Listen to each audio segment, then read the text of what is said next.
విశాఖ నగరం ఎంతో సుందరమైన నగరంగా అభివృద్ధి చెందుతూ చేస్తున్న దాంట్లో భాగంగా విశాఖ బీచ్లో సుమారు ₹1,60,00,000 పర్యాటకులకు అందుబాటులోకి తీసుకురావడం జరిగింది. దీనివల్ల పర్యాటకుల సంఖ్య గణనీయంగా పెరుగుతుంది.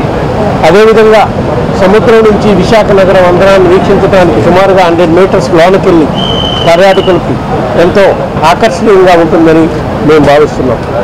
విశాఖ నగరం కేవలం ఇదివరకు ఒక ఆర్కే బీచ్ మాత్రం అందుబాటులో ఉండేది. బీచ్ రోడ్లో 26 కిలోమీటర్ల బీచ్ రోడ్డు.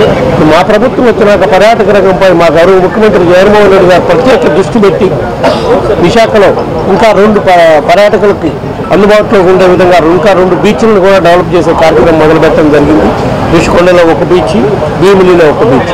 ఈ 3 బీచ్లు కూడా పర్యాటకులకు అందుబాటులో తీసుకొచ్చేదానికి అన్ని ఏర్పాట్లు చేస్తున్నామని చెప్పి ఈ సందర్భంగా తెలియజేసుకుంటున్నాం.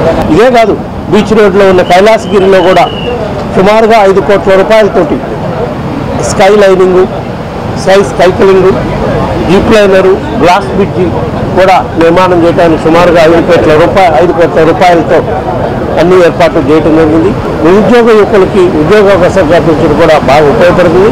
ఇందులో ఈ రోజు చేసిన ఫ్లోటింగ్ బ్రిడ్జిలో కానివ్వండి, కైలాసగిరిలో ఖర్చు పెట్టబోయే ₹5 కోట్ల కానివ్వండి, ప్రభుత్వం సైడ్ నుంచి ఒక్క పైసా ఖర్చు లేకుండానే అన్ని పబ్లిక్ ప్రైవేట్ పార్టిసిపేషన్ కింద పీపీఈ మోడ్లో నిర్మాణం చేసి ప్రజలకు అందుబాటులోకి తీసుకురావడం జరుగుతుంది.